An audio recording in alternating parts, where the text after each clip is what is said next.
que corresponde a la primera parte del contenido de este curso y pues sería la próxima semana, pero nos estaríamos viendo en la siguiente semana, estaríamos compartiendo la siguiente semana con el tema que corresponde. Espero que ustedes pues ya tengan su programa de estudio. Yo lo compartí en las primeras 2-3 clases, estuvimos compartiéndolo y pues espero que ustedes también lo tengan a su alcance para que ustedes vayan identificando los temas que están por venir y que están por desarrollarse.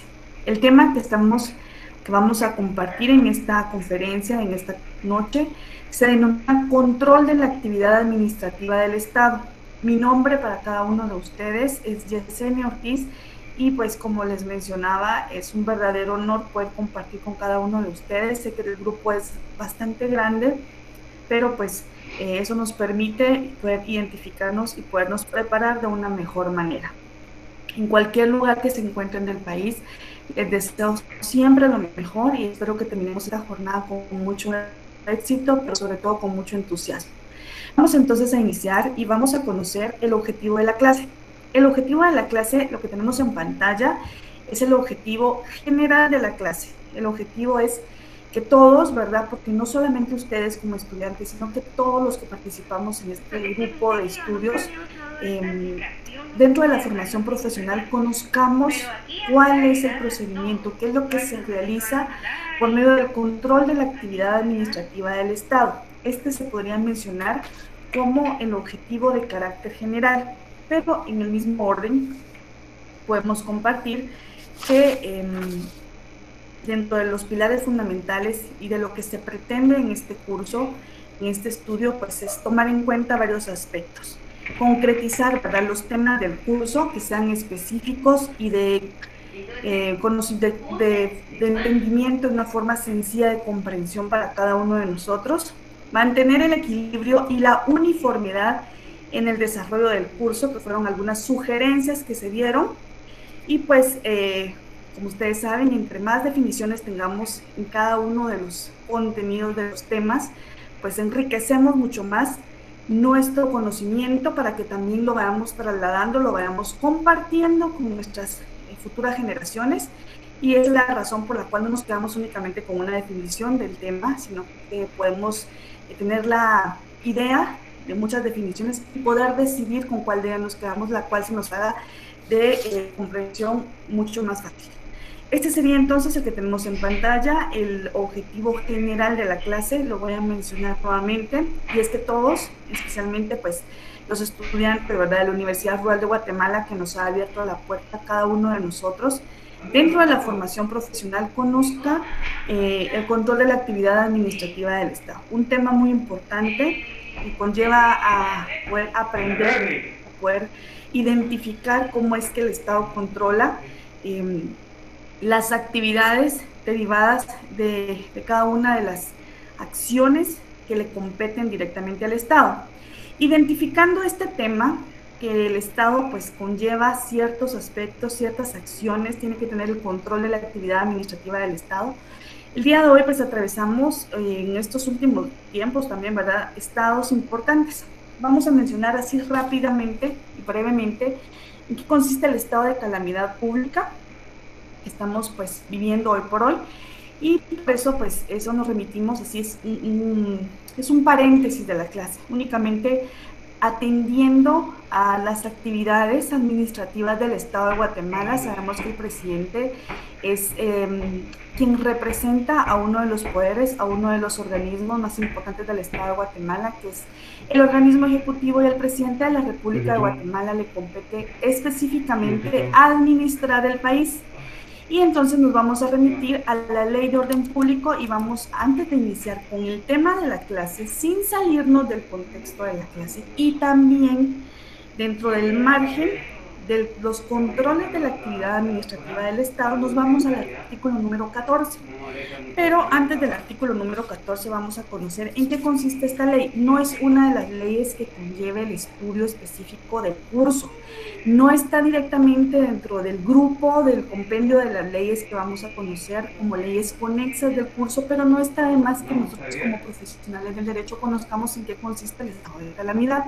Sé que muchos de ustedes dentro de los diferentes roles que tienen como profesionales, como estudiantes en sus diferentes etapas. Pues ustedes seguramente identifican este tema muy bien. También sé que tengo estudiantes que se dedican, ¿verdad?, a apoyarnos dentro del esquema de lo que conlleva a la Policía Nacional Civil, entre otros aspectos muy importantes. Entonces ustedes pues manejan el tema y solo lo vamos a mencionar atendiendo a esa actividad que tenemos hoy por hoy dentro del escenario del país. Dentro de la Ley de Orden Público tenemos el artículo número 1 y este menciona que esta ley se va a aplicar en los casos de invasión del territorio, de perturbación grave de la paz, de la calamidad pública o de la actividad contra la seguridad del Estado. El Estado, dentro de sus actividades y dentro de la administración que le compete, pues ha identificado que el tema del COVID-19, que no es un tema reciente, es un tema que ya lleva más de un año. Tenemos casos impactantes y que día a día la cifra, el número de fallecidos sube. Es por eso que nos vemos en la necesidad de poder compartir las clases a través de este medio. Es la nueva era, la tecnología que nos permite poder compartir. Ustedes desde su espacio seguramente están en este momento con su familia, con sus seres queridos, en alguna actividad educativa, en alguna actividad laboral, incluso pueden ir manejando y escuchándome. No sé cómo ustedes lo realizan, pero les agradezco mucho el tiempo que me dedican, que le dedican a este curso.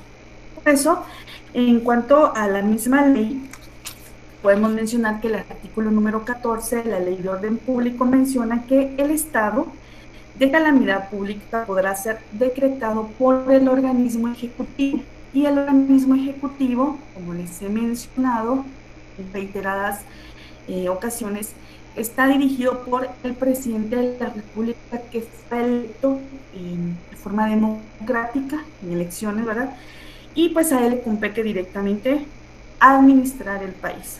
En ese mismo orden podemos mencionar que, atendiendo a lo que establece el artículo número 14 de la Ley de Orden Público, se menciona entonces que el Ejecutivo, para evitar en lo posible los daños de cualquier calamidad que azote al país o a determinada región, así como para evitar o reducir sus efectos, pues es a quien le compete específicamente decretar un estado de calamidad. En el artículo número 15 de la misma ley se puede mencionar que el presidente de la República podrá en estos casos tomar las siguientes medidas. En el número 1 podemos encontrar centralizar en la entidad o dependencia que el decreto señale todos los servicios públicos, estatales y privados en la forma y circunstancias que el estado de calamidad pública lo requiera. En ese mismo orden, hace constar, ¿verdad?, y menciona cuando se trata de servicios que presten entidades de carácter internacional, entonces se procederá de acuerdo con los convenios respectivos. Recordemos que Guatemala es parte de una serie de convenios que ratifica de forma periódica, de forma anual, y muchas veces ya no ratifica algunos convenios que identifica que no están acorde a los intereses de los habitantes del territorio de la República de Guatemala. En el número 2 del mismo artículo hace constar que al presidente de la República podrá, o el presidente de la República podrá limitar el derecho de locomoción. Sabemos que hoy por hoy tenemos límites en cuanto a la circulación a partir de las 10 de la noche a las 4 de la mañana del día siguiente. Asimismo, puede cambiar o mantener la residencia de las personas estableciendo cordones sanitarios. ¿Recuerdan ustedes que el año pasado tuvimos escenarios a través de los cuales se establecieron cordones sanitarios por el tema del COVID-19? Le compete directamente al presidente de la República, limitando la circulación de vehículos o impidiendo la salida o entrada de personas en las zonas afectadas. ¿Se recuerdan ustedes que ya venimos manejando este tema y que nos veíamos en la necesidad de tomarnos la temperatura, de identificarnos con nuestro documento personal de identificación en la entradas y salidas de los diferentes departamentos y de las diferentes jurisdicciones del país? En el número 3 menciona que le compete al presidente de la República, en el estado de calamidad, exigir de los particulares el auxilio o cooperación que sean indispensables para el mejor control de la situación de la zona afectada. En el número 4 se menciona que también le compete al presidente impedir concentraciones de personas y prohibir o suspender espectáculos públicos y cualquier clase de reuniones, porque se considera que van en contra de los intereses de los habitantes. Esto permitiendo, ¿verdad?, evitar que se promueva más lo que es el contagio. En el número 5 se menciona que le compete también al presidente de la República establecer precios máximos o mínimos para los artículos de primera necesidad y evitar su acaparamiento. ¿Recuerdan ustedes cuando se dio la noticia, esa primicia, ¿verdad?, que ya se encontraba en Guatemala casos específicos de COVID, y esto pues permitió que muchos de los ciudadanos de Guatemala se alteraran y pues inmediatamente se remitieran a los centros de venta, ¿verdad?, de artículos de primera necesidad, y esto sí fue una situación de acaparamiento por el mismo temor, la misma necesidad y por lo incierto que se manejaba en cuanto a este tipo de estados. En el número 6 se menciona ordenar la evacuación de los habitantes de las regiones afectadas o que estén en peligro. Número 7, dictar las medidas adecuadas para el resguardo de las fronteras internacionales, y asimismo en el número 8 se menciona tomar todas las medidas necesarias para que la calamidad no se extienda a otras zonas para la protección de las personas y de sus bienes. Esto únicamente fue un paréntesis, tomando en cuenta que este curso y el tema que nos corresponde es claramente cómo es que el Estado maneja el control de la actividad administrativa. Es un tema muy importante, un tema muy especial. Ahora sí, vamos con el tema específico. Únicamente quería compartir con ustedes en qué consistía el estado de calamidad, a quién le compete y cuáles eran los efectos que tiene el poder decretar un estado como tal. No podemos ver todo el procedimiento, socializarlo por el tiempo, pero espero que también ustedes queden con la inquietud y que ustedes pues en un espacio que tengan puedan remitirse a la lectura y poder conocer un poco más de este tipo de estados. Ahora sí nos vamos con lo que es el control de la actividad administrativa del Estado, y este control permite 4 aspectos importantes. Permite principalmente la planeación, la organización, la dirección y por último el control, que es lo que le compete al Estado de Guatemala, específicamente el control de la actividad administrativa del Estado. Un tema muy especial, un tema que nos va a permitir poder conocer los diferentes tipos de control que maneja el Estado de Guatemala para poder administrar de una mejor manera todas sus actividades y poderlas controlar desde la entidad que corresponda. En cuanto a ello, entonces vamos a tener específicamente una definición en qué consiste el control de la actividad administrativa del Estado. Yo los invito a que tomen en cuenta esta definición, que le demos lectura todos juntos y que al finalizar la lectura de esta definición logremos extraer elementos importantes para poder identificarla y que quede un poco más clara para cada uno de nosotros. Podemos entonces mencionar que el control es la función administrativa por medio de la cual se evalúa el rendimiento de la administración pública. ¿Cómo es que se va administrando todas las actividades que le competen a cada una de las entidades del Estado de Guatemala? Asimismo, se menciona que el control es un elemento del proceso administrativo que incluye todas las actividades que se emprenden para garantizar que las operaciones reales coincidan con las operaciones planificadas. Voy a regresar la imagen y a esto se refiere.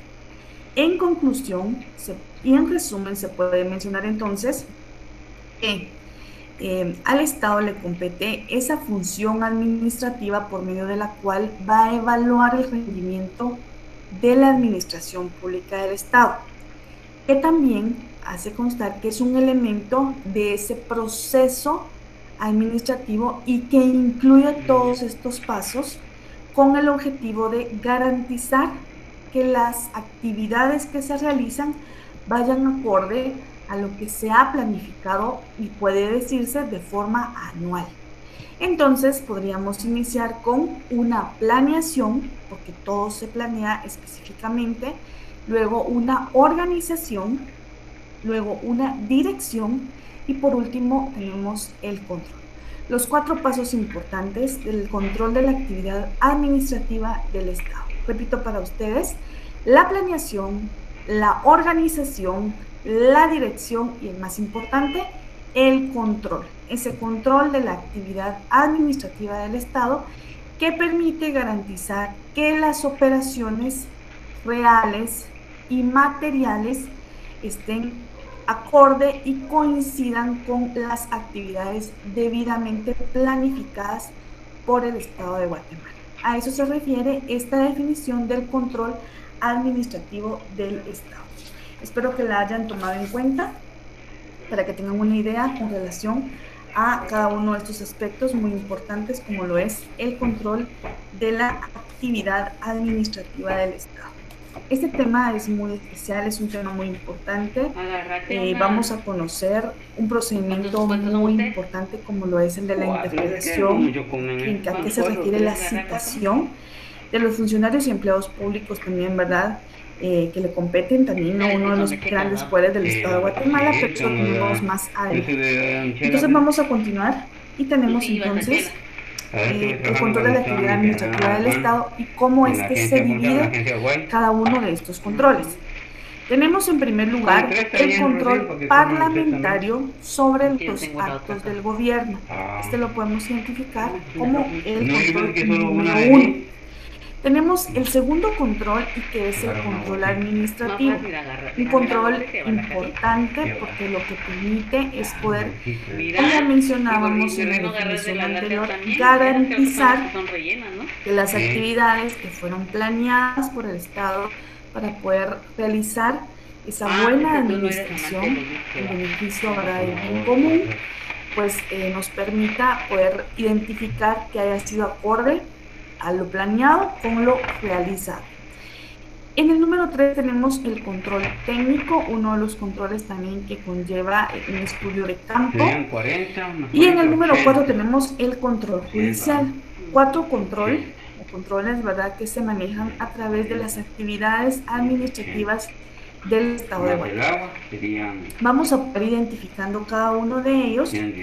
Ustedes van tomando nota de algunos aspectos importantes. Ustedes saben que para poder socializar cada uno de los temas, pues vamos ampliando el contenido. Sin embargo, lo que está en la presentación es el contenido de lo que ustedes deberán manejar, acorde a lo que ustedes deben de prepararse para poder darle respuestas a ciertas preguntas que en su momento ustedes deberán manejar.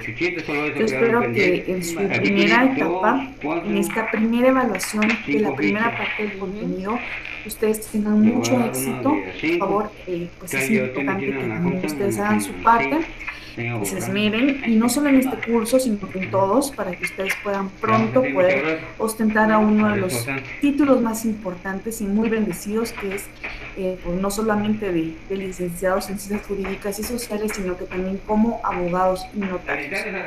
Pues este sería entonces la clasificación de los controles de las actividades administrativas del Estado de Guatemala. Voy a repetir para quienes aún no hayan hecho sus anotaciones. Y para quienes apenas se están incorporando, pues también bienvenidos todos. Veo que se están incorporando poco a poco y que cada vez tenemos un número más alto de participantes, y eso pues es bueno porque sabemos que la emisión pues, va a transmitirse de forma completa. El número 1 tenemos el control parlamentario sobre los actos del gobierno, ¿verdad?, que es el primero. En el segundo podemos mencionar al control administrativo. Bueno, en el tercero tenemos el control técnico o control de campo. Y el cuarto sería el control judicial. El segundo, pues sabemos que es un control de gabinete directamente con el objeto de poder identificar las actividades específicas que realiza el Estado. Vamos a ver cada uno de ellos y espero que ustedes anoten aspectos importantes de cada uno de estos controles.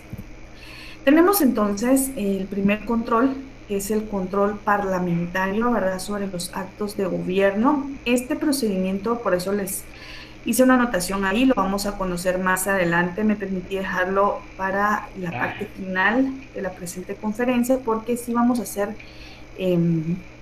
algunas anotaciones que conlleva el análisis de algunos artículos de nuestra Constitución. Quiero que vayamos identificando los controles y que al final nos quedemos con este procedimiento de interpelación y la citación como corresponde. Entonces, en cuanto al primer control, pues que es el parlamentario sobre los actos de gobierno, y acá se puede identificar dos de los principales controles. Tenemos la interpelación, ese es uno de los principales, ¿verdad? Controles, pero en cuanto al control parlamentario sobre los actos de gobierno, podemos mencionar para aspectos generales que es la figura jurídica que consiste en el control que ejerce el Parlamento, ¿verdad? O el sistema parlamentario sobre los actos de los funcionarios públicos a través de la invitación, a través de la citación y a través de la interpelación de ministros. Importante mencionar que, de acuerdo a esta pequeña definición que compartió con ustedes sobre el control parlamentario sobre los actos del gobierno, se hace mención, ¿verdad?, que siendo una figura jurídica tan importante que consiste en controlar lo que ejerce o realiza el Parlamento, sobre todo los actos de los funcionarios públicos, podemos traer en mención una ley y una de las leyes más importantes a la cual sí vamos a hacer el análisis correspondiente en su oportunidad, como lo es la Ley de Probidad y Responsabilidad de Funcionarios y Empleados Públicos, así como su reglamento. Sabemos que todo empleado, todo funcionario público está sujeto a poder responder administrativa, penal y civilmente por todas las acciones que realiza u omita realizar en el ejercicio de su función. Esta ley se conoce como el decreto número 89-2002, está dentro del grupo de leyes que vamos a socializar más adelante. Yo solo espero que ustedes se evalúen de la primera etapa de este curso y pues nos vamos ya, ¿verdad?, a poder manejar las leyes conexas. En la siguiente clase, no en la próxima porque ustedes van a someterse a su evaluación, pero en la clase que corresponda voy a ir identificando el primer grupo de leyes para que ustedes ya se preparen a partir de la clase número 9, que estamos contra el tiempo, y nos vamos a ir no solo con uno, sino que con dos temas que corresponda a la sesión, y al mismo tiempo poder ir identificando las leyes más importantes. Todas las leyes son igual de importantes, pero sí por aspectos de tiempo vamos a ir priorizando algunas leyes. Podemos mencionar principalmente las leyes constitucionales, como hacíamos mención anteriormente en cuanto a lo que refiere el estado de calamidad en la ley de orden público. La ley de orden público es una de las leyes constitucionales y una de ellas también sería la ley de exhibición personal, ¿verdad? La ley de amparo, exhibición personal y de constitucionalidad, que también es una de las leyes constitucionales y también vamos a socializarla, vamos a tratar de conocer el trámite del amparo, las garantías constitucionales para que ustedes manejen este tema y que ustedes se recuerden, pues, aquellos pincelazos que estuvimos compartiendo en la facultad. Y también, pues, volviendo al tema de la Ley de Probidad y Responsabilidad de Funcionarios y Empleados Públicos, se puede mencionar que esta es una de las leyes importantes que también permite responder administrativamente sobre las acciones que realizan los empleados y funcionarios del país. En el momento en que aceptamos un cargo público o una actividad que conlleva a la función administrativa del Estado, estamos obligadamente sujetos a lo que conlleva a responder a esta ley. En cuanto a este decreto, puedo compartir con ustedes que este decreto, conocido como decreto número 89-2002 del Congreso de la República de Guatemala, considera que la Constitución Política de la República instituye, ¿verdad?, a la Contraloría General de Cuentas como un ente fiscalizador de los ingresos y egresos del presupuesto del Estado y en general de todo interés hacendario de los organismos del Estado, con el objeto, pues, de rendir las cuentas, ¿verdad? Y también menciona que considerando que en los acuerdos de paz, es un tema muy importante, los acuerdos de paz, sobre aspectos socioeconómicos y la situación agraria y el fortalecimiento del poder civil y función del ejército en una sociedad democrática, el Estado de Guatemala asumió el compromiso de reformar, fortalecer y modernizar la gestión pública en procura de un manejo transparente y absolutamente honrado en el uso de los recursos públicos como condición para lograr que las funciones de la administración pública tengan la capacidad de cumplir con el supremo deber impuesto del Estado de Guatemala por la Constitución política. Asimismo, menciona que, considerando que es necesario hacer del Estado un ente capaz de dar un uso racional y eficiente a los recursos públicos, dictando las normas legales que le sirvan de herramienta para alcanzar sus objetivos de acuerdo a las necesidades del país y que garanticen la efectividad de cualquier acción que de ella se origine cuando los actores del ejercicio de la función pública menoscaben la regularidad del funcionamiento de la administración pública y afecten los esfuerzos del Estado. Por tanto, ¿verdad?, en el ejercicio de las atribuciones que le confiere el artículo número 171, literal A, de la Constitución Política de la República de Guatemala, se decreta la Ley de Probidad y Responsabilidad de Funcionarios y Empleados Públicos, que tiene como objetivo crear normas y procedimientos para transparentar el ejercicio de la administración pública.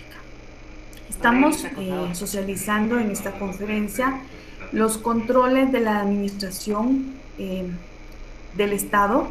Y pues cabe mencionar que dentro del primer control, que es el control parlamentario sobre los actos del gobierno, traemos entonces a mención lo que establece este decreto conocido como decreto número 89-2002,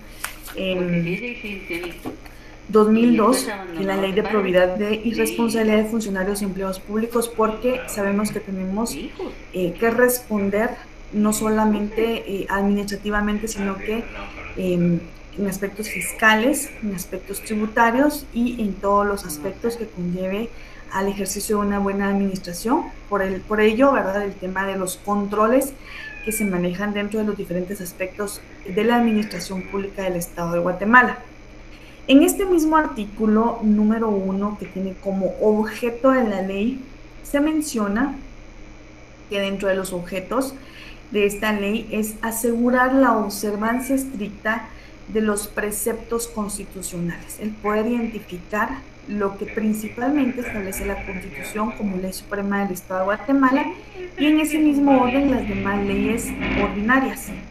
Asimismo menciona, ¿verdad?, que dentro de sus objetivos es evitar el desvío de los recursos, bienes, fondos y valores públicos en perjuicio de los intereses del Estado de Guatemala. Establecer mecanismos de control, que hay una palabra muy importante porque ya menciona el control, ¿verdad?, de la administración pública.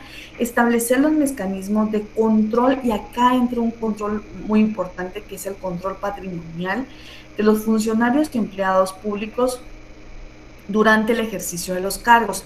Sabemos entonces, estimados profesionales, que los cargos públicos son temporales. Las funciones que son encomendadas a un funcionario o empleado público tienen un tiempo específico, ¿verdad? Es por ello que esta ley tiene como función el poder identificar todos estos aspectos para controlar, no solo como función fiscalizadora o como control patrimonial de lo que realice con los fondos públicos los empleados y funcionarios públicos del Estado.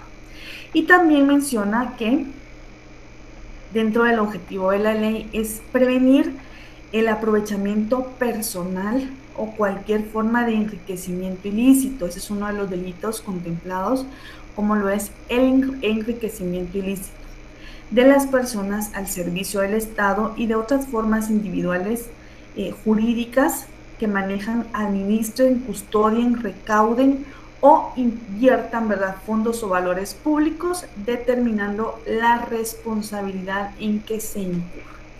El poder identificar a qué responsabilidad se incurre Y en ese mismo sentido, en el artículo número 3, se hace mención a los funcionarios públicos, que conlleva al ejercicio de la administración pública del Estado de Guatemala. Los funcionarios públicos lo tenemos en el artículo número 3 de esta ley. Para los efectos de la aplicación de esta ley se considera funcionarios públicos a todas aquellas personas a las que se refiere el artículo número 4 de la misma ley. Yo sé que dentro de este grupo tenemos algunos empleados públicos y, por qué no mencionarlo, probablemente algún funcionario público que tiene pues el objetivo de poder profesionalizarse y que probablemente ya tenga otra profesión, ¿verdad? Y que también quiera ser bendecido con una carrera como lo es abogacía y notaria. Sean bienvenidos. Y en el artículo número 4 se hace mención a los sujetos que están, ¿verdad?, sometidos a este tipo de responsabilidades. Y se menciona entonces que son responsables de conformidad con la ley de responsabilidad y probidad de funcionarios y empleados públicos, los dignatarios, las autoridades, los funcionarios y empleados públicos que por elección popular, nombramiento o contrato o cualquier otro vínculo presten sus servicios en el Estado. Cuando hace mención aquí este primer apartado del artículo número 4 y de quienes están sujetos a responder sobre las actividades del Estado, más adelante en lo sucesivo a las conferencias tenemos uno de los temas como lo es la parte de los contratos administrativos. Yo los invito a que no se pierdan ninguna de las clases que tenemos consecutivamente. Sabemos que tenemos una serie de resumen, ¿verdad?, de cada una de las clases, de las conferencias, pero si ustedes pueden evitar únicamente hacer uso, el poder consultar estas grabaciones, sino que estén dentro de la emisión de la clase que corresponda para que ustedes puedan manejar estos temas tan importantes. Asimismo, volviendo al tema, en el artículo número 4 menciona que los sujetos que están bajo estas responsabilidades están los miembros de las juntas directivas, los directores, los gerentes, administradores y demás personas relacionadas con la recaudación, con la custodia, administración, manejo e inversión de fondos y valores de las asociaciones, fundaciones y demás entidades o personas jurídicas que reciban aportes o subvenciones del Estado, de sus instituciones o del municipio, o que efectúen colectas públicas. Ese es uno de los temas muy importantes. En el siguiente apartado menciona que están sujetos a responder de conformidad con esta ley los directivos y demás personas de comités, asociaciones y patronatos autorizados conforme a la ley para recaudación y manejo de fondos para fines públicos y beneficio social, y que perciban aportes o donaciones del Estado, de sus instituciones, del municipio o entidades nacionales o extranjeras, ¿verdad?, de cualquier naturaleza para los mismos fines, así como las demás personas que intervengan en la custodia y manejo de dichos valores. En el siguiente inciso menciona los contratistas de obras públicas que inviertan o administren fondos del Estado, sus organismos, municipalidades y sus empresas, y de entidades autónomas y descentralizadas. En el siguiente inciso y último se menciona a los miembros de las juntas directivas o a los propietarios de las empresas que construyan, produzcan, monten, instalen, mejoren, adicionen, conserven, restauren y administren una obra, un bien o un servicio público.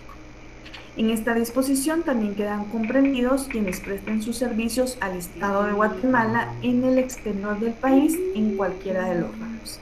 Esto es entonces de conformidad con lo que establece la Ley de Probidad y Responsabilidad de Funcionarios y Empleados Públicos, atendiendo a la responsabilidad que se puede mencionar, considerando que el control parlamentario sobre los actos de gobierno, pues siendo una figura tan importante que consiste en ejercerla desde la perspectiva parlamentaria sobre los actos, ¿verdad?, de los funcionarios públicos a través de la interpelación, a través de la citación, a través de la invitación que se puede realizar a los diferentes ministros del Estado de Guatemala. Vamos entonces a conocer este procedimiento más adelante. Espero que manejemos muy bien nuestro tiempo para que nos quedemos al final con el procedimiento de la interpelación.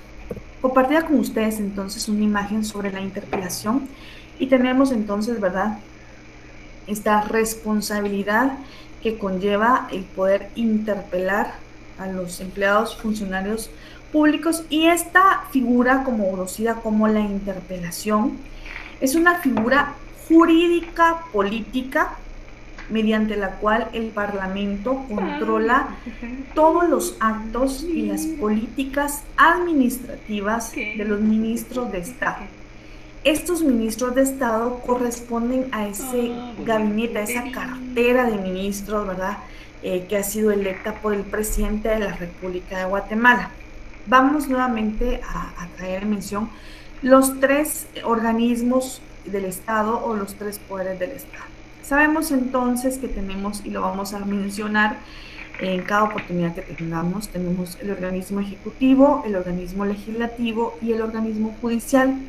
Y en esta oportunidad específicamente le compete, ¿verdad?, al organismo legislativo este derecho, el derecho exclusivo de poder citar, ¿verdad?, ese derecho que tienen los diputados de interpelar a los ministros de Estado o a los viceministros en funciones de ministro, y estos al mismo tiempo y como efecto de esa interpelación tienen la obligación indeducible, ¿verdad?, de presentarse al Congreso a fin de responder por todas las interpelaciones que se le formulen en la interpelación correspondiente.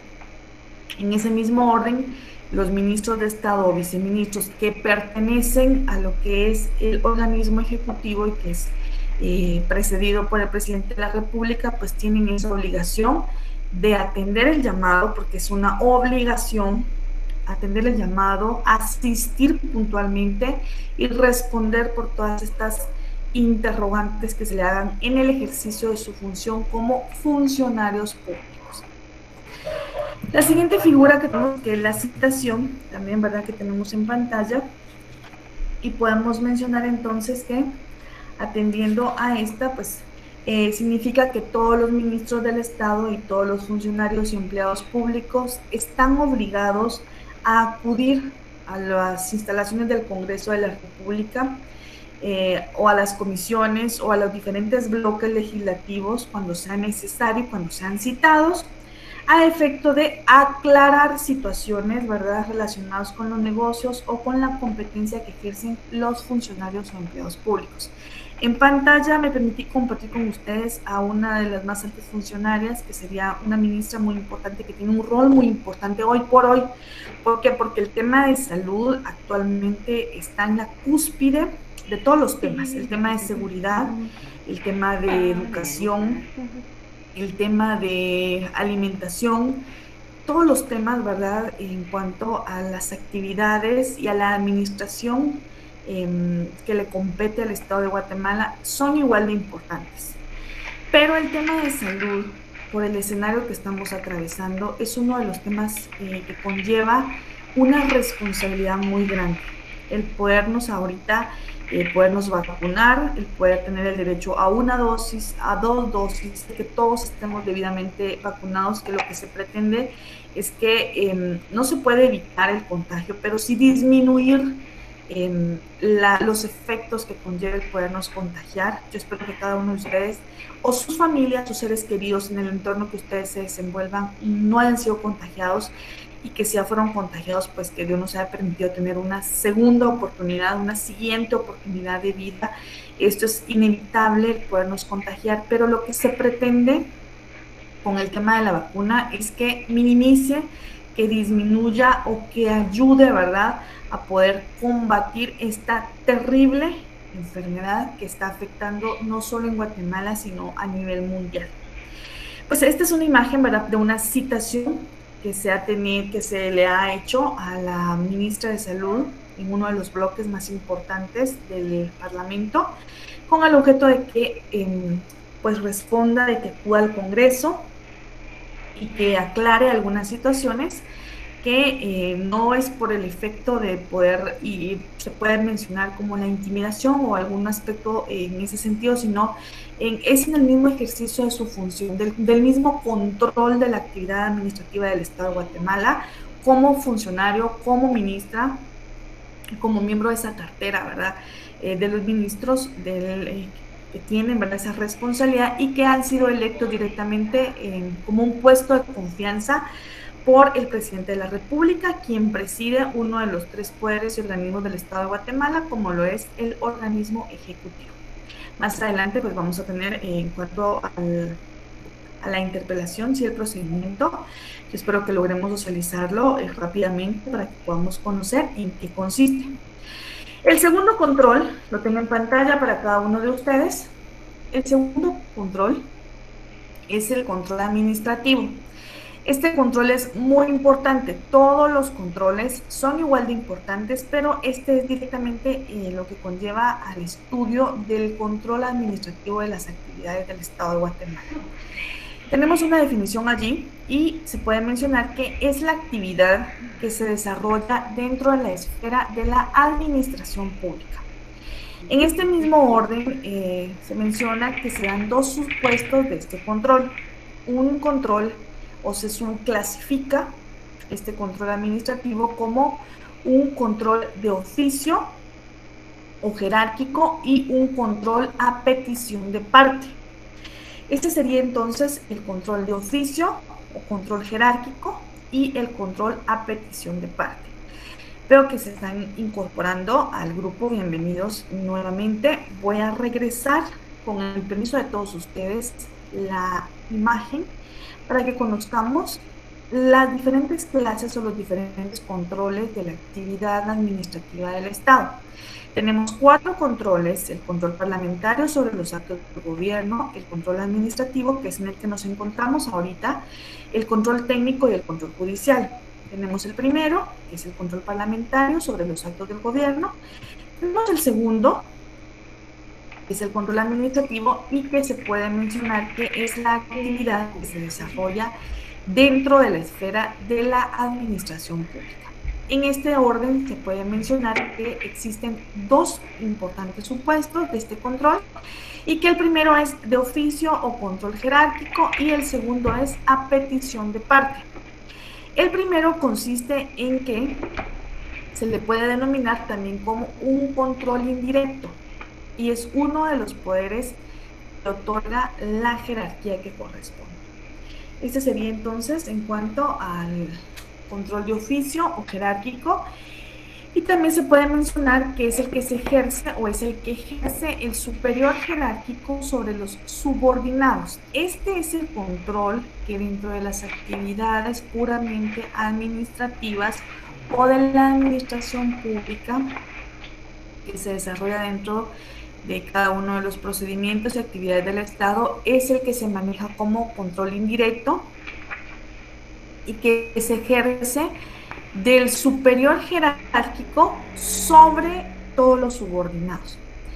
Por ejemplo, un ministro de Estado tiene la facultad de control sobre los actos, sobre las decisiones y las resoluciones de sus direcciones generales. Por ejemplo, volviendo al tema de salud, sabemos entonces que esta jerarquía le compete principalmente al presidente de la República de Guatemala como administrador del país.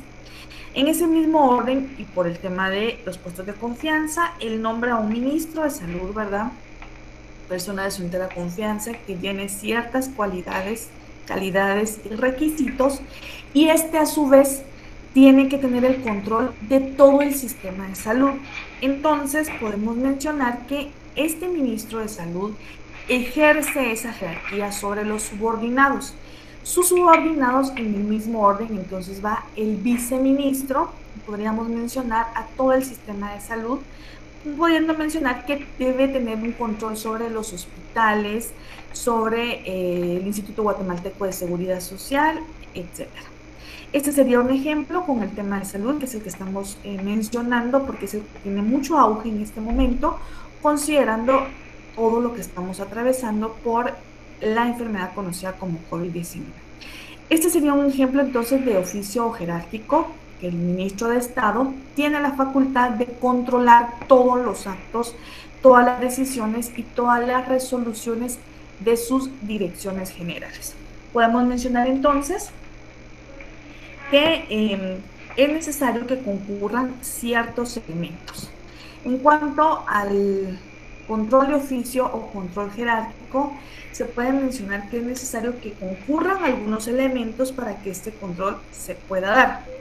Uno de esos elementos es que exista jerarquía entre los órganos administrativos y que tengan misma competencia, es decir, en la misma línea, con cual yo les mencionaba el ejemplo del tema de salud, del Ministerio de Salud.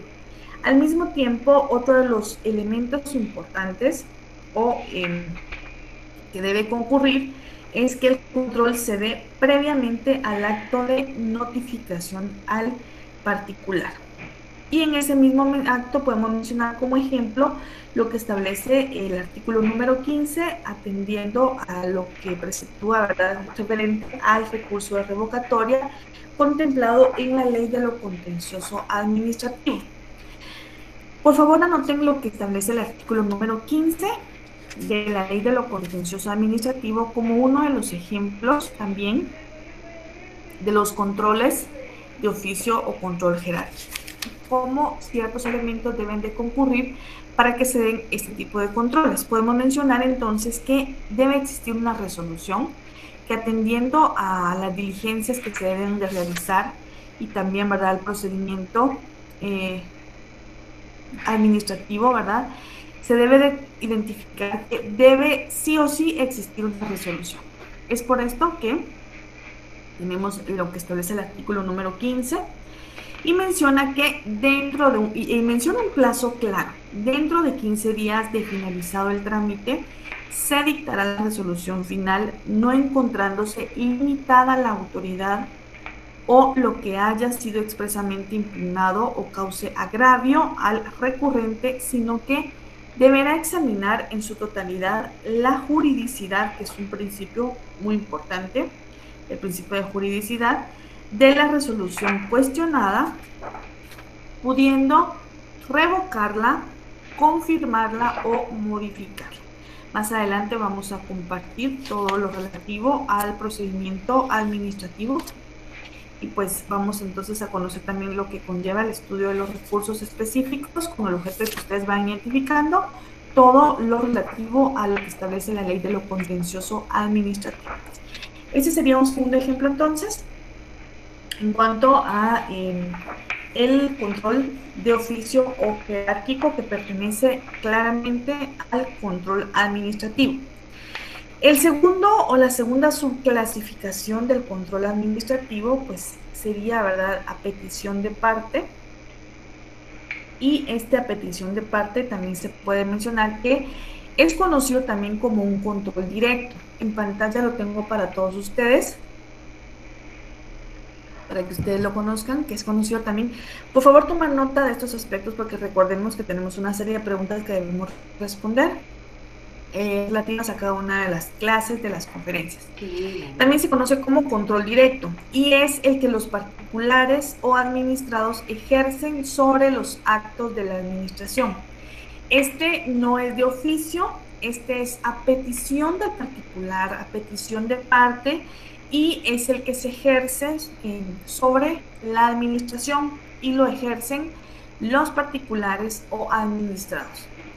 Se manifiesta este control en los recursos administrativos o medios de impugnación. Acá también podemos traer a mención lo que establece el artículo número 15 de la Ley de lo Contencioso Administrativo como un ejemplo exclusivo. Este control, ¿verdad?, se manifiesta de esta manera como un recurso o medio de impugnación administrativo, pues como lo mencionaba, también se conoce como control directo.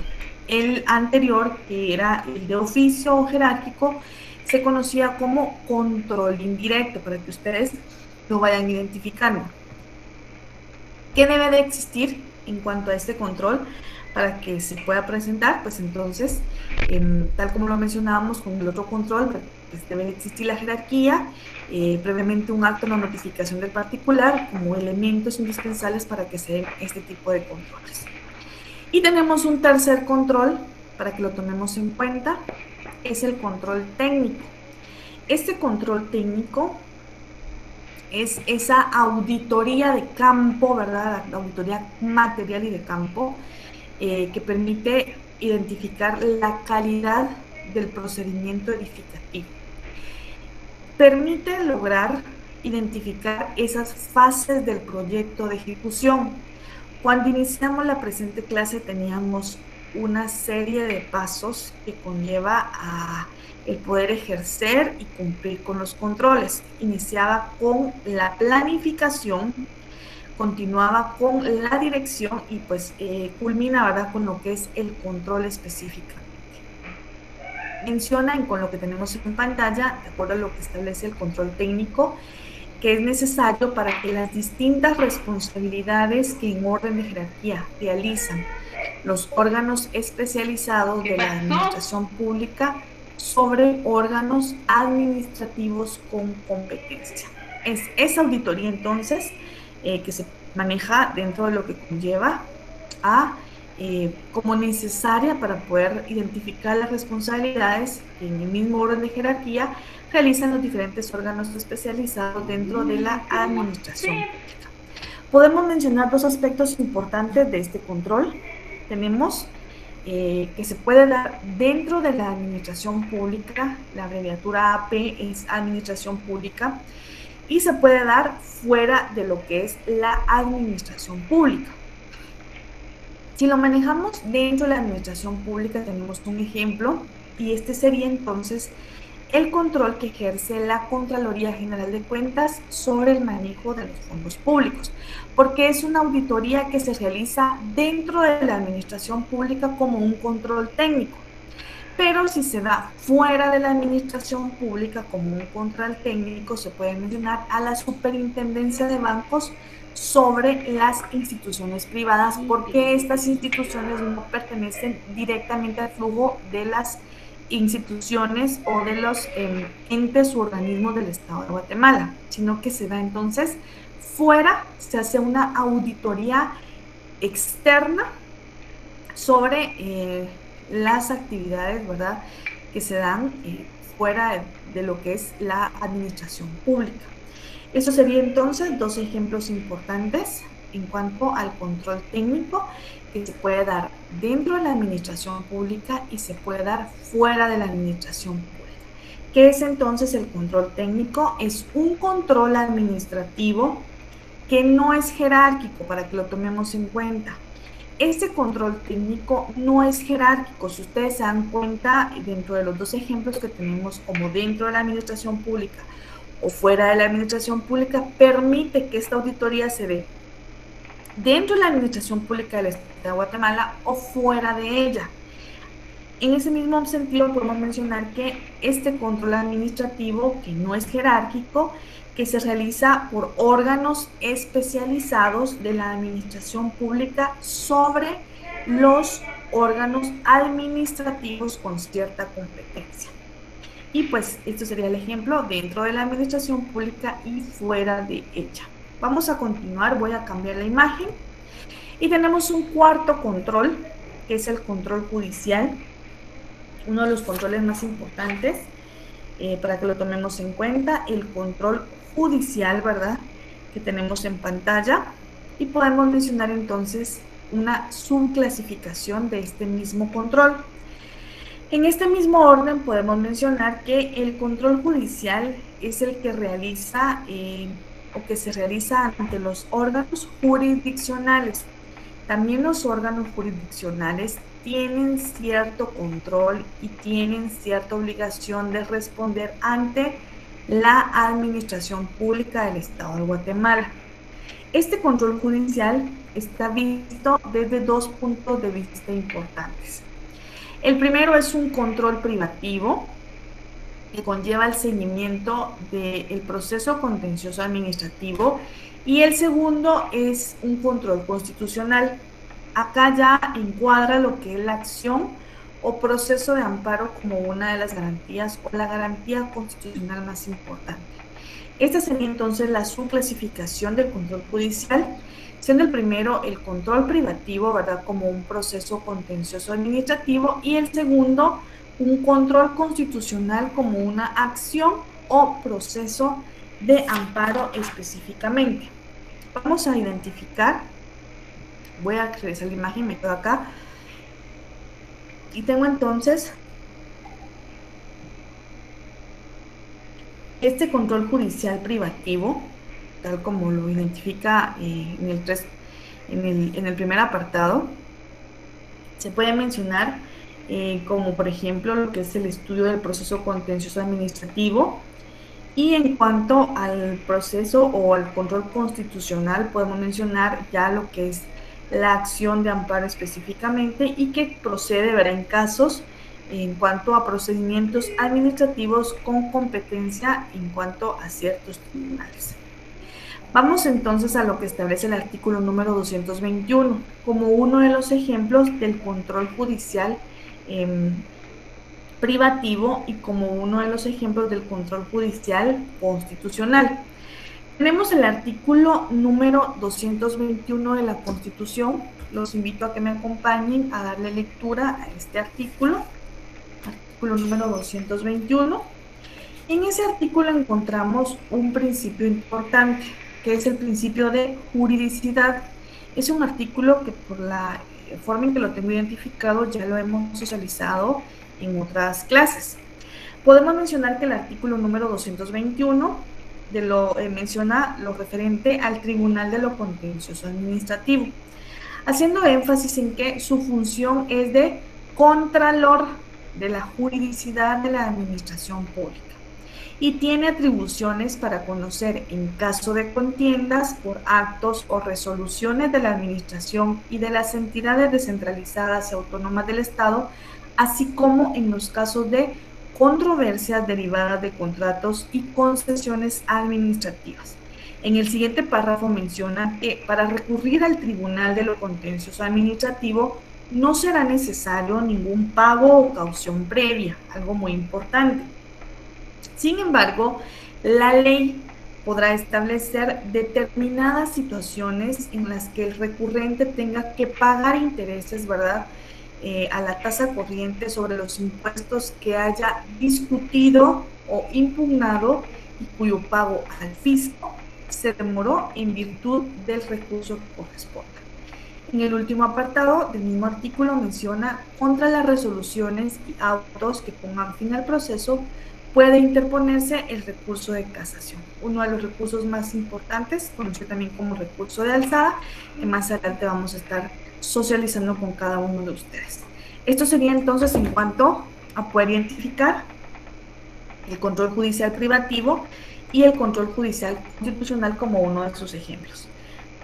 En ese mismo orden podemos mencionar entonces, en cuanto al control privativo, pues tenemos el proceso contencioso administrativo, y que es un proceso o medio, ¿verdad?, de control privativo que tiene como objetivo que los particulares o administrados, ¿verdad?, para oponerse a las decisiones o resoluciones o a los actos de los órganos administrativos, una vez agotada la vía administrativa, se pueda someter a un examen de juridicidad del acto administrativo, y esto es lo que nos permite poder acudir a un tribunal de lo contencioso administrativo tal como lo tenemos en pantalla. Es importante entonces destacar, por favor, que el Tribunal de lo Contencioso Administrativo es un contralor de la juridicidad administrativa del Estado de Guatemala, artículo número 221 de la Constitución Política. Y tenemos entonces lo que conlleva al control privativo. En ese mismo orden tenemos el control judicial constitucional, tal como lo teníamos como esa subclasificación de ese control judicial. Tenemos entonces que es un medio, ¿verdad?, y que es un control judicial constitucional. Ahí teníamos el ejemplo de la acción de amparo, Sabemos que el amparo, ¿verdad?, ya directamente en materia administrativa es un medio de control constitucional que tiene gran importancia dentro de la administración pública. ¿Y por qué tiene gran importancia dentro de la administración pública guatemalteca?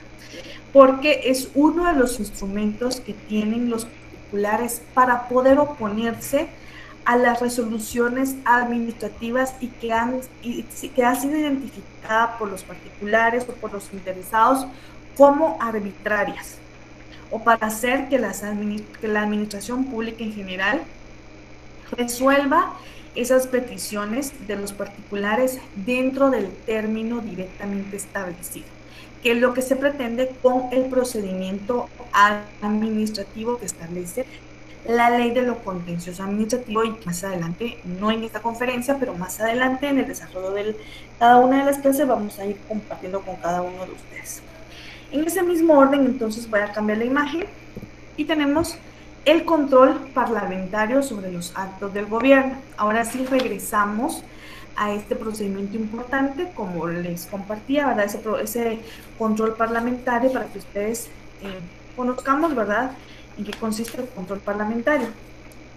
En cuanto al control parlamentario, pues como les compartía, es esa figura jurídica que consiste en el control que ejerce directamente el Parlamento sobre los actos de los funcionarios públicos a través de esa invitación, a través de esa citación o a través de esa interpelación que se hace a los ministros de Estado.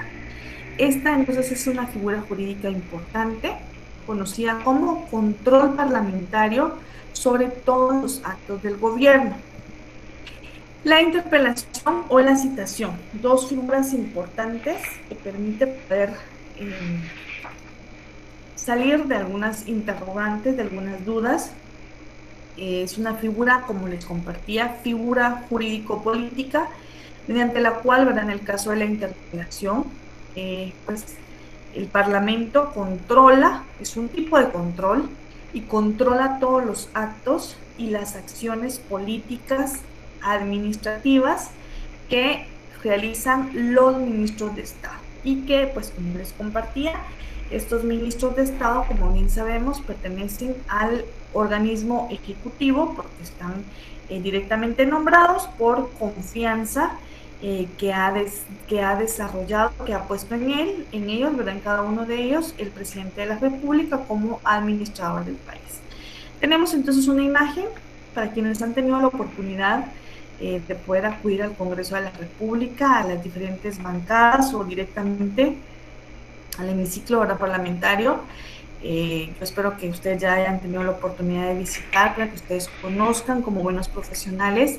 Y les voy a compartir una anécdota importante y que me sirvió mucho en el momento en que yo decidí someterme, así como ustedes, a ostentar a su examen técnico profesional en las diferentes ramas del derecho. Y pues una de las interrogantes, y parecía algo un poco gracioso, pero real, era una de las interrogantes que se me hacía ya en cuanto a mi terna, el poder compartir el color, de qué color está pintado el Registro General de la Propiedad, de qué color está pintado el Congreso de la República. Son preguntas, ¿verdad? Y los examinadores lo van evaluando uno y lo van midiendo para poder conocer si uno realmente conoce las instituciones del Estado de Guatemala, qué tipo de profesional va a salir, ¿verdad?, va a ejercer ya directamente, como dicen algunos, pues cuando se tira el agua, ¿verdad? Y era una pregunta y pues hay que responderla, ¿verdad? Ustedes tienen una serie de preguntas previamente establecidas y que ustedes le dan respuesta de acuerdo al contenido del curso, y que, como ya hemos mencionado en reiteradas ocasiones, pues el mismo sistema de salud nos obliga a que compartamos únicamente por este medio. Pero más adelante, asumo, ¿verdad?, y de acuerdo a lo que se puede interpretar de todo el contenido que tenemos social y político, de las decisiones que tiene no solo el Congreso de la República, sino que también el presidente de la República, en la medida en que toda la población, los habitantes del territorio de la República, estemos debidamente vacunados, no solo con las 2 dosis, sino también se menciona de forma extraoficial que se va a necesitar una se va a necesitar un refuerzo, pues yo considero que pronto estaríamos ya teniendo clases más personalizadas como lo hacíamos anteriormente y que nos va a permitir podernos conocer, no solamente que ustedes me conozcan a mí o a sus diferentes docentes, a las autoridades administrativas, sino que también nos conozcamos todos y que nuevamente logremos darnos ese abrazo, ¿verdad?, caluroso que nos permita compartir como sociedad guatemalteca. Volviendo al tema, pues esta es una imagen de una visita, ¿verdad?, de una interpelación o citación. ¿En qué consiste el procedimiento de interpelación entonces, estimados profesionales? ¿Qué significa interpelar? ¿Qué es interpelar? Interpelar sabemos entonces que es una figura jurídico-política que le compete directamente al Parlamento el poder tener la oportunidad de controlar todas las acciones y actividades que realiza el Estado de Guatemala a través de las direcciones que sobre las entidades ejerce cada uno de los ministros del Estado que pertenecen al organismo ejecutivo.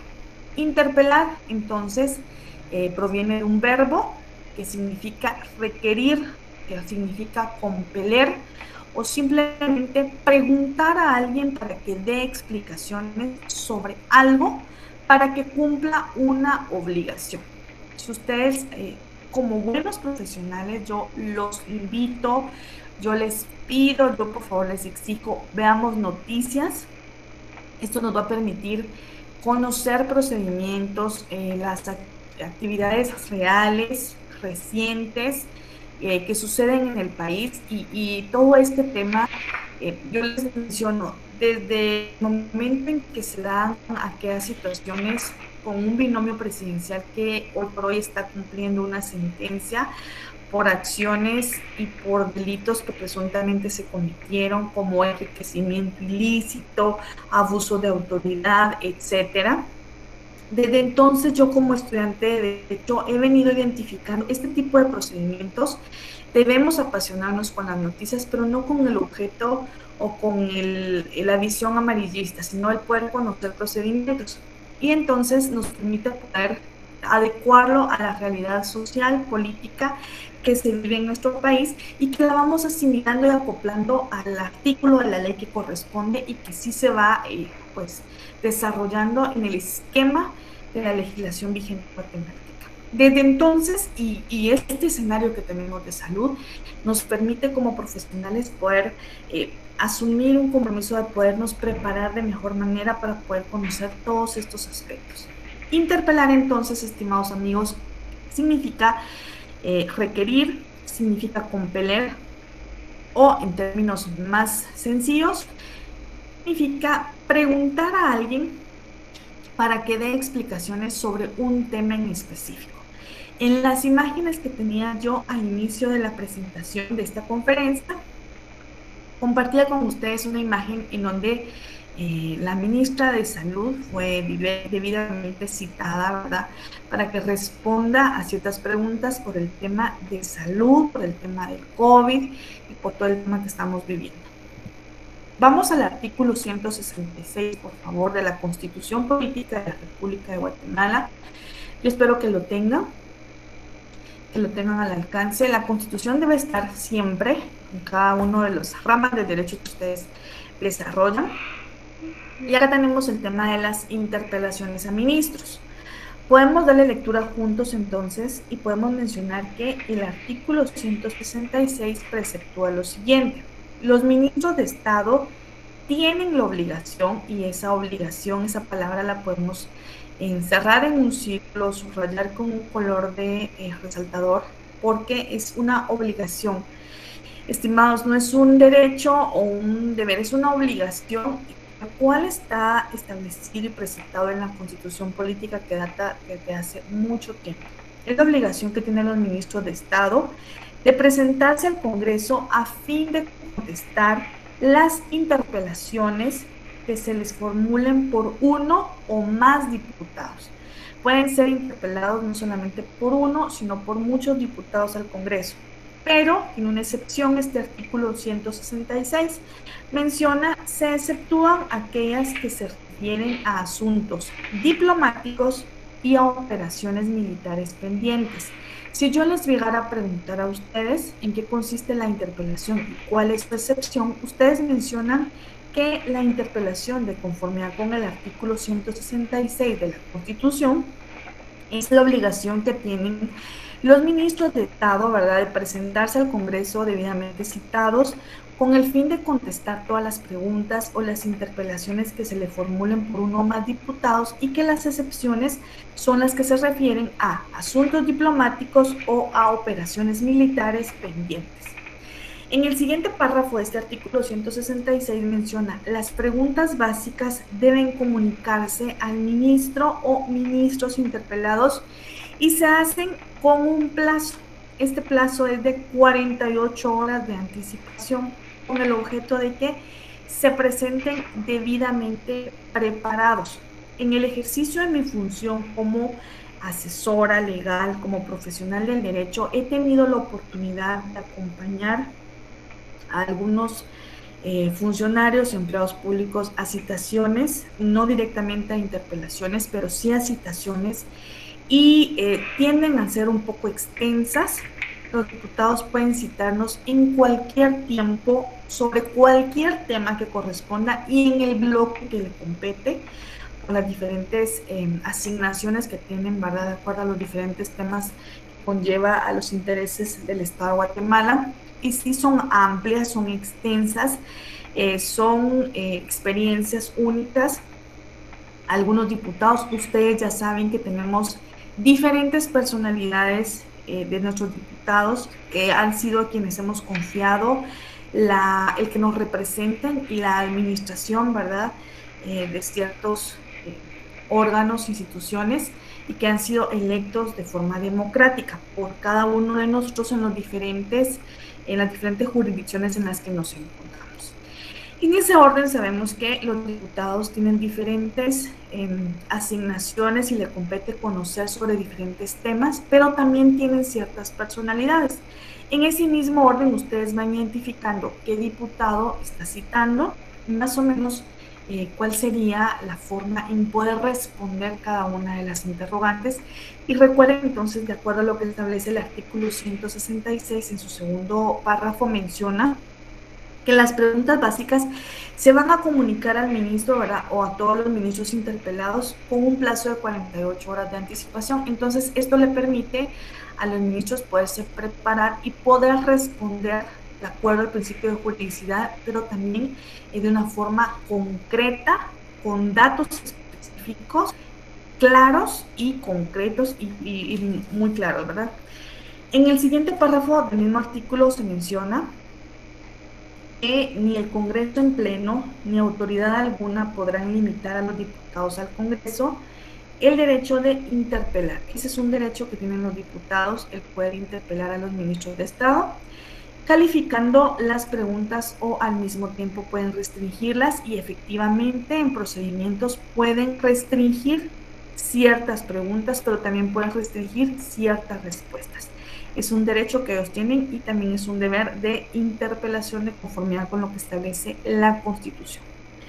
Y en el último párrafo menciona que cualquier diputado puede hacer las preguntas adicionales, no solamente las que fueron comunicadas con 48 horas de anticipación, sino que puede hacer preguntas adicionales que estime pertinentes relacionadas con el asunto o asunto que motivaron esa interpelación, y que podrá derivarse del planteamiento de un voto de falta de confianza que deberá ser solicitado, ¿verdad?, por 4 diputados por lo menos y tramitado sin demora. Esto le obliga al presidente de la República a considerar esta figura de confianza que él tiene y que ha encomendado en uno de sus ministros, porque está siendo sometido a una interpelación que no ha sido formulada o que no ha sido comprendida dentro del contexto, que no llena los requisitos que para los diputados estimen, y que está pidiendo entonces pues que se considere la situación. Y también menciona que puede ser en la misma sesión o en una o en 2 sesiones inmediatas siguientes. Vamos a continuar. Y tenemos también lo que establece la ley específica, que es la ley del organismo legislativo de conformidad con el tema de la interpelación. Acá nos vamos al artículo 141.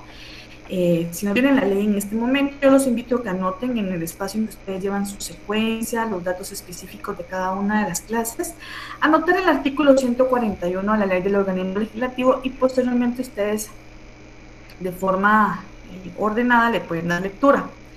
Este artículo establece que los procedimientos en las interpelaciones son los siguientes.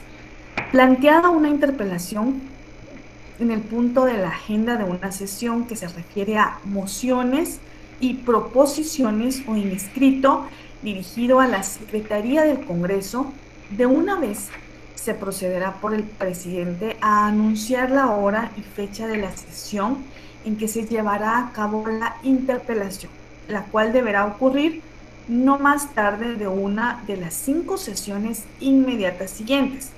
Cuando se refiere al presidente, en cuanto a anunciar la fecha y hora de la sesión en cuanto que va a ser interpelado uno de los ministros, se refiere al presidente del Congreso de la República. Sabemos que tiene una junta, que tiene un grupo específico que representa a todo el grupo de diputados, que su junta directiva, ¿verdad?, y que le compete directamente el tener un presidente, y este es el que le corresponde específicamente el poder decidir y anunciar la fecha y la hora de esa interpelación que se llevará a cabo y que deberá ocurrir no más tarde de una de las 5 sesiones inmediatas siguientes. En el mismo acto, la Secretaría del Congreso procederá a notificar mediante oficio al ministro que ha de ser interpelado, citándolo a concurrir.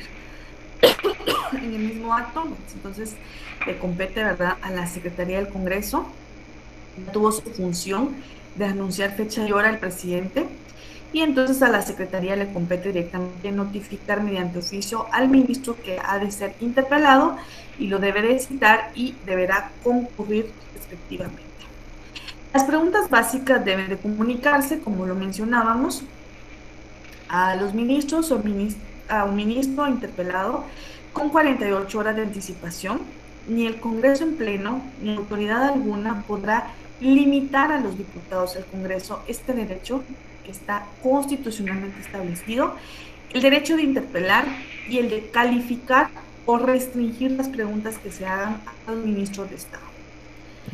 Cualquier diputado puede hacer las preguntas adicionales que estime pertinentes, de conformidad con lo que establece el artículo 166 de la Constitución, siempre y cuando, ¿verdad?, sean relacionadas con el asunto o asuntos que motivaron la interpelación, y de esta podrá derivarse el planteamiento, ¿verdad?, de un voto de falta de confianza, que deberá ser solicitado por 4 diputados por lo menos y tramitado sin demora en la misma sesión o en una de las 2 inmediatas siguientes sesiones. Y esto es elevado donde corresponde para que se considere la situación del control y de la administración pública y del ejercicio en cuanto a la función del diputado que corresponda. Vamos ahora con la asistencia obligatoria de los ministros. Ya mencionábamos lo preceptado en el artículo 166 de la Constitución y en el artículo 140 también de la ley del organismo legislativo como ley específica. Ahora nos vamos al artículo 140, por favor, y en ese artículo encontramos las excusas en cuanto a las interpelaciones. Este artículo 140 también es de la ley del organismo legislativo, por eso lo tengo en pantalla para que ustedes anoten este fundamento legal y luego ustedes en algún espacio pues recapitulan, ¿verdad?, el tema y le pueden dar una nueva lectura. Puede mencionarse entonces que los ministros de Estado no pueden excusarse de asistir y responder a las interpelaciones, salvo el caso de que, al ser citados, estuvieran ausentes del país debidamente comprobado o en su caso padeciendo de quebrantos de salud que justifiquen la inexistencia. Hoy por hoy podemos mencionar que un ejemplo podría ser el tema de COVID-19.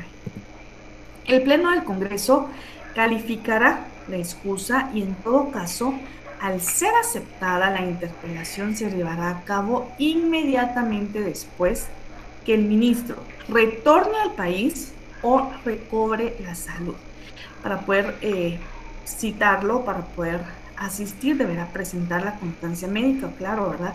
De que ya ha recobrado la salud correctamente. En caso de inasistencia o injustificada, ¿verdad?, a la sesión señalada para una interpelación, el Congreso podrá inmediatamente en la misma sesión señalada emitir entonces el voto de confianza, que es lo que tiene como efecto la inasistencia, contra el ministro inasistente. Esto quiere decir que se está pidiendo que se remueva de su cargo porque no cumple, porque esta es una de las funciones que tiene un ministro de Estado, el poder de asistir obligatoriamente, tal cual lo mencionábamos antes, a la interpelación que hagan los diputados al Congreso en uno de los temas específicos. En caso de no hacerlo, él o los diputados interpelantes tienen el derecho, ¿verdad?, de promover el correspondiente antejuicio por el delito, ¿verdad?, de desobediencia cometido al no haber dado el debido cumplimiento al llamado, ¿verdad?, del Congreso a responder a la interpelación. Entonces, pues de no hacerse, los diputados interpelantes tienen un derecho y este es el de promover un antejuicio, ¿verdad?, por el delito de desobediencia que ha cometido el ministro en el cumplimiento a ese llamado que se le ha hecho al Congreso y que no responde a la interpelación correspondiente. En el artículo número 168, que ha sido reformado, de la Constitución Política de la República de Guatemala, encontramos lo relativo a la asistencia de ministros. Acá encontramos entonces que cuando para el efecto sean invitados los ministros de Estado, están obligados a asistir a las sesiones del Congreso, de las comisiones y de los bloques legislativos. No obstante, ¿verdad?, en todo caso podrán asistir y participar con voz en toda discusión atinente a materia de su competencia y podrán hacerse representar por los viceministros. Es un derecho que tienen los ministros de poder no asistir, pero tienen la obligación de nombrar a que se presente, ¿verdad?, y a que participe en esa interpelación el viceministro. Y ahí tenemos entonces un control indirecto, que es el control de jerarquía, de acuerdo a que esta clase se desarrolló en cuanto al tema de los controles de la administración pública.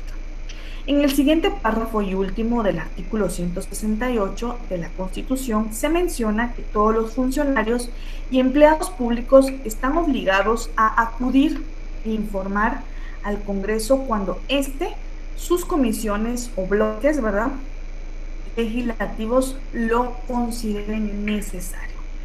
Esto sería entonces en cuanto al artículo número 168 y le hemos dado lectura entonces a lo que establece el artículo 166 y el artículo 168 de la Constitución. El artículo 167 también de la Constitución, en el primer párrafo, tiene un efecto específico en cuanto a los efectos de la interpelación. Se menciona que cuando se plantea la interpelación de un ministro, no podrá ausentarse del país ni excusarse de responder en forma alguna. Quiere decir que si un ministro ha sido notificado que debe de obligatoriamente, claro, acudir a una interpelación que le está haciendo un diputado o más, uno o dos más diputados al Congreso, y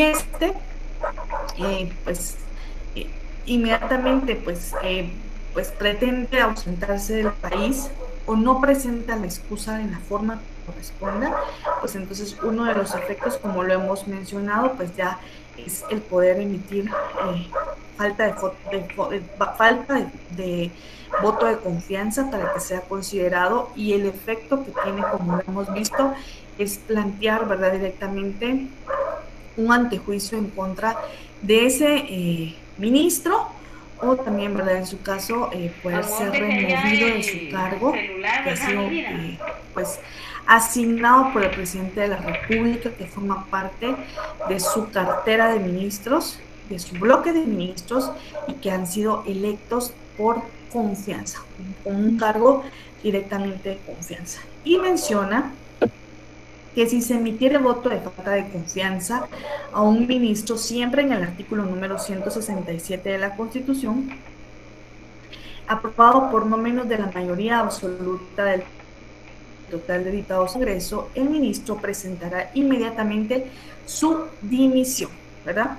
El presidente de la República podrá aceptarla, no dice debe aceptarla, tiene que considerarlo, es su derecho, pero si considera en Consejo de Ministros que el acto o actos censurables del ministro se ajustan a la conveniencia nacional y a la política del gobierno, el interpelado, ¿verdad?, podrá recurrir ante el Congreso dentro de los 8 días a partir de la fecha del voto de falta de confianza, y si no lo hiciere, ¿verdad?, se le tendrá por separado de su cargo e inhábil para ejercer el cargo de ministro de Estado por un periodo no menor de 6 meses. Puede ser retirado de su cargo por un periodo no menor de 6 meses. Y si el ministro afectado hubiese recurrido ante el Congreso después de oídas las explicaciones presentadas y discutido el asunto y ampliada la interpelación, se votará sobre la ratificación de la falta de confianza, cuya aprobación requerirá el voto afirmativo de las 2/3 partes que integran el total de diputados al Congreso. Si se ratificara el voto de falta de confianza, se tendrá al ministro por separado de su cargo de inmediato. Y el último párrafo menciona que en igual forma se procederá cuando el voto de falta de confianza se emitiere contra varios ministros y el número no exceda de 4 en cada caso. Esto es en cuanto al artículo 167, 168 de la Constitución Política de la República de Guatemala. Hemos entonces socializado con cada uno de ustedes en esta noche lo que es el tema del control de la actividad administrativa del Estado de Guatemala, ¿verdad?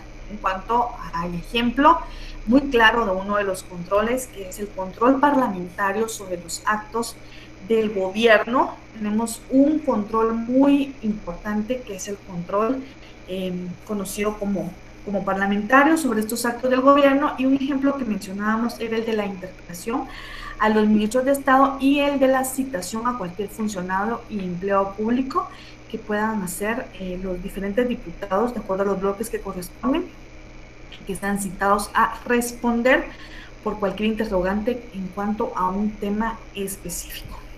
Con esto, estimados profesionales, hemos llegado al final de esta clase. Yo les agradezco su atención. Espero que esta clase haya sido muy fructífera, que se hayan llenado las expectativas de cada uno de ustedes. Como lo he mencionado en la clase anterior y por recomendaciones específicas, me permito compartir con ustedes que lo que se pretende es concretizar los temas del curso, ¿verdad? Mantener el equilibrio y uniformidad en el desarrollo del curso, y pues limitarnos en cuanto a compartir una serie de definiciones. Yo comparto que sí es importante que entre más tengamos, pues eso nos va a permitir poder enriquecer mucho más nuestro conocimiento y poder ampliar el contexto de un tema en específico. Es por eso que hemos cumplido ahora con la presente clase en cuanto al tema de la clase número 7, que se denomina Control de la Actividad Administrativa del Estado de Guatemala. Tengan muy buenas noches en cualquier lugar que se encuentren del país. Les envío un abrazo a la distancia. Mantengamos las recomendaciones por el tema del COVID. Cuidémonos a nuestros seres queridos. Demos gracias a Dios por la oportunidad que tenemos de ser de ese número de la estadística de profesionales de Guatemala, y que estamos ya próximos, ¿verdad?, a poder obtener un título como es de abogados y notarios. Pues les deseo siempre lo mejor. Espero poder compartir con ustedes en una próxima. Que tengan muy buena noche.